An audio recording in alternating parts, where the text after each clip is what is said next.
Diễm xin chào cô chú, anh chị, các bạn và các em. Một món ăn gợi nhớ vừa kỷ niệm, vừa rẻ vừa ngon, giúp mình no bụng mỗi buổi sáng. Đó chính là món xôi đậu đen bánh tiêu. Xôi dẻo mềm, hạt đậu bùi bùi, bên ngoài là lớp bánh tiêu vừa giòn vừa thơm, rất là ngon. Cách nấu xôi đậu đen vừa nhanh vừa ngon như thế nào thì bây giờ mình cùng vào bếp làm món xôi đậu đen bánh tiêu này với Diễm nha.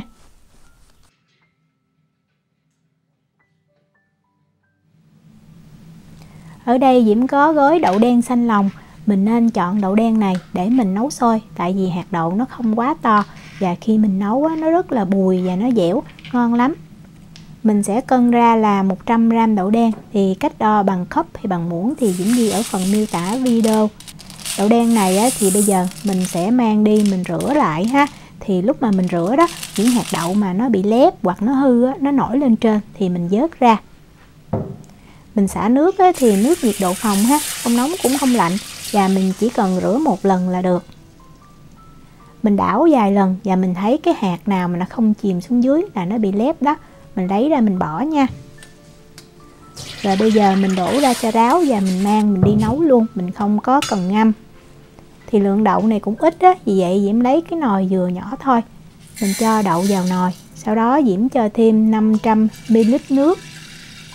Và để cho đậu nó được đậm đà hơn thì mình sẽ nêm thêm 1/4 muỗng cà phê muối. Nấu đậu đen thì mình nên có thêm muối nở hay còn gọi là thuốc tiêu mặn đó. Mình cho 1/3 muỗng cà phê, giúp cho cái hạt đậu nó sẽ dẻo hơn và cái vỏ đậu nó không có bị dai. Đây là cái hiệu mà Diễm dùng nha, mình dùng hiệu nào cũng được, quan trọng là muối nở. Bắt nồi đậu lên bếp thì mình cứ để lửa lớn nha. Và mình đảo đều cho muối và muối nở nó tan trong nước. Mình không dùng muối nở cũng được, nhưng mà hạt đậu khi mà mình nấu xong mềm mình để nguội nó dễ bị cứng lại. Mình đợi cho tới khi mà nước nó sôi lên thì mình hạ xuống lửa nhỏ và mình lấy nắp mình đậy lại. Mình nấu ở cái lửa nhỏ này trong khoảng thời gian từ 60 cho tới 75 phút. Sau khoảng 30 phút thì mình nên kiểm tra, với lại có thể đậu nó bị nổi bọt, nó trào đó. Vì vậy mình nên canh nha. Nếu mà mình có cái nồi áp suất điện thì mình có thể dùng mình nấu nhanh hơn. Mình sử dụng chức năng nấu đậu đó là pin ha. Mình để high pressure nè, normal và mình nấu trong vòng 15 phút. Mình sẽ để cái nút giữ ấm này, tại vì sau khi mà đậu nấu xong 15 phút thì mình đợi thêm 10 phút nữa rồi mình hãy xả van và mình lấy đậu ra.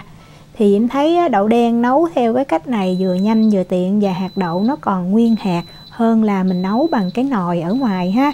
Thì nếu mà mình có nồi áp suất điện thì mình nên sử dụng, nó tiện lợi và nó nhanh hơn. Đậu sau khi nấu xong và đợi thêm 10 phút thì lúc này Diễm sẽ xả van. Mình xả van rất là nhanh, xả van ra thì mình lấy đậu ra liền được luôn. Còn nồi đậu này thì Diễm đã nấu được 75 phút. Mình nhìn thì mình thấy có vẻ nó hơi nhừ, nhưng mà Diễm thấy mình nên nấu như vậy. Tại vì nếu mà mình nấu hạt đậu vừa mềm thôi, lúc mà mình nấu sôi mình để nguội thì hạt đậu nó sẽ bị săn lại, nó thiếu đi cái độ bùi và độ dẻo. Mình nên ăn thử hoặc là mình bóp thử, mình thấy nó thiệt là mềm luôn á. Như vậy mới ngon nè. Sau khi mình ăn thử và kiểm tra thấy đậu nó đã đạt cái độ mềm dẻo rồi đó, thì mình đổ ra một cái rổ nha, để mình tách cái phần nước ra riêng. Mặc dù mình nhìn ở đây mình thấy hạt đậu có vẻ nó bị nát, nhưng mà khi mà mình trộn chung với nếp và mình hấp lên thì cái hạt đậu nó lại săn lại, nó vừa dẻo, rất là đẹp và ngon. Bây giờ mình đi chuẩn bị phần nếp. Diễm có ở đây là 300g nếp nha, và cái hiệu Diễm dùng là hiệu này. Mình dùng nếp hạt tròn hay là nếp hạt dài đều được. Diễm thấy thường nấu xôi mình nấu nếp hạt tròn, tức là nếp cái hoa vàng thì khi mình để nguội xôi nó lại dẻo, nó ngon hơn. Nếp này bây giờ mình sẽ mang mình vo cho nó sạch. Mình vo khoảng từ 2 cho tới 3 lần nước Khi mà thấy nước nó trong thì bắt đầu mình sẽ cho thêm nước ở nhiệt độ phòng, không nóng cũng không lạnh vào và mình ngâm. Thời gian ngâm rất là nhanh, mình chỉ cần ngâm 30 phút thôi nha. Đừng có ngâm lâu quá thì lúc mà mình xào cái hạt nếp nó cũng dễ bị bể.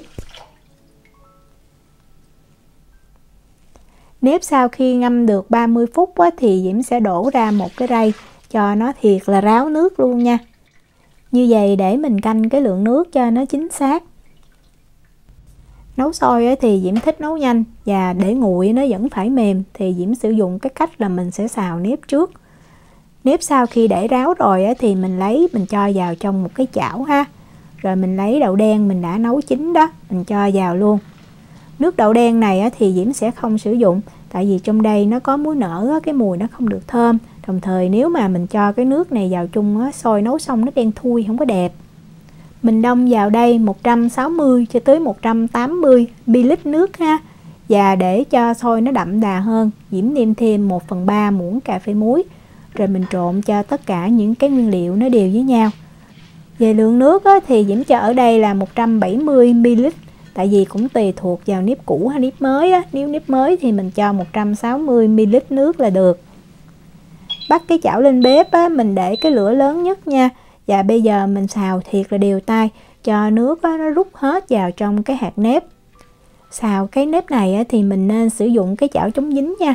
Tại vì mình không có sử dụng nước cốt dừa hoặc là dầu vì vậy có thể lúc đầu nó hơi bị dính ở dưới cái đế chảo. Thì mình cứ xào thiệt là nhanh tay nha. Diễm cũng có thử cho nước cốt dừa, nhưng mà Diễm thấy cái hạt nếp mà nấu chung với đậu đen này cho thêm nước cốt dừa thì nó bị nén nó không có nở mềm dẻo.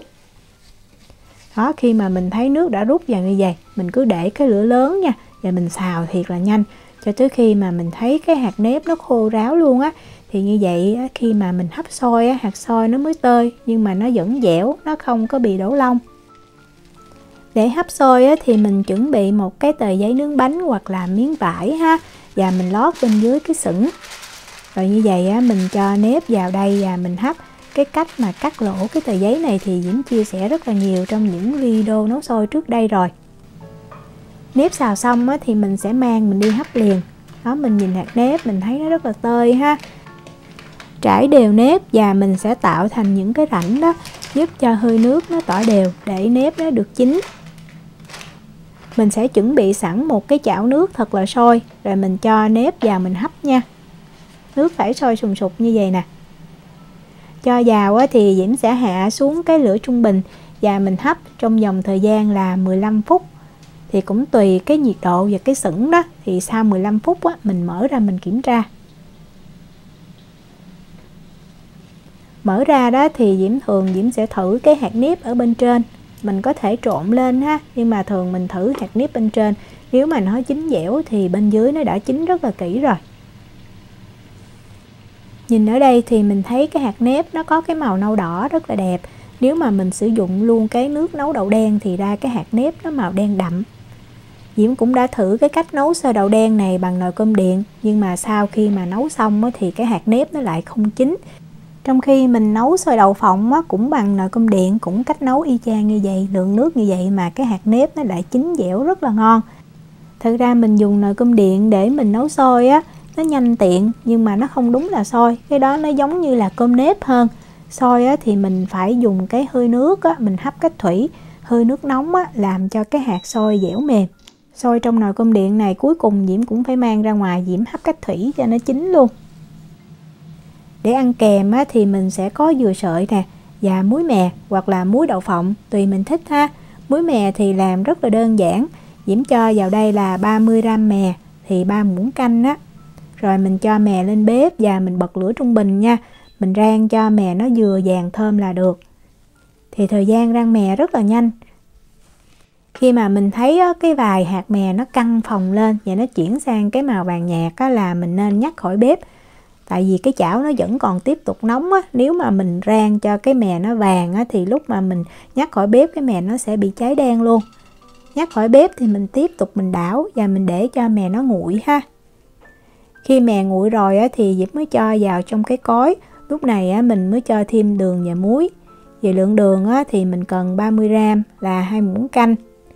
Muối thì mình cho 1/4 muỗng cà phê, nó vừa có vị mặn nhẹ là được ha. Rồi mình dùng cái chày mình xoay thêm một chiều, mình giã tới khi mà mình thấy cái mùi mè nó thiệt là thơm là được. Đừng có giã cho mè nó nhuyễn quá thì cũng không có ngon. Xôi này là Diễm đã nấu để nguội được 3 tiếng rồi, mà mình nhìn mình thấy nó vẫn còn rất là dẻo. Tại vì nấu xôi xong thì Diễm phải đi chiên bánh tiêu đó. Lúc mà ăn thì mình có thể múc ra dĩa rồi mình cho dừa sợi lên như vậy. Còn bánh tiêu thì mình sẽ kẹp xôi vào ở bên trong. Cái công thức làm bánh tiêu thì Diễm cũng vừa chia sẻ mới đây. Cái công thức này rất là dễ làm ha, và cũng có nhiều chị bạn làm thử khen ngon lắm luôn. Thì nếu mà mình muốn mình có thể làm thử nha. Cái link Diễm để ở phần miêu tả video. Khi ăn thì mình sẽ cắt cái bánh tiêu ra khoảng 2/3 thôi, mình đừng có cắt hết ha. Bánh tiêu này nếu mà mình không có thời gian thì mình có thể làm sẵn trước, mình chiên xong mình cứ cất vào trong tủ đông đá, khi nào ăn thì mình lấy ra thôi. Mình cho xôi đậu đen vào ngay giữa nè. Tiếp theo thì mình sẽ cho muối mè lên trên, tùy mình thích ăn đậm hay nhạt thì mình có thể điều chỉnh, rồi mình cho dừa sợi lên nữa. Vậy là mình đã có một cái bánh tiêu kẹp bên trong là xôi đậu đen thiệt là ngon. Diễm chúc cô chú, anh chị, các bạn và các em thành công với lại món xôi đậu đen bánh tiêu này. Nếu mà có thắc mắc gì thì cứ để lại lời nhắn là gửi tin nhắn cho Diễm. Diễm cảm ơn sự quan tâm theo dõi video rất là nhiều. Hẹn gặp lại trong những video tiếp theo. Chào tạm biệt.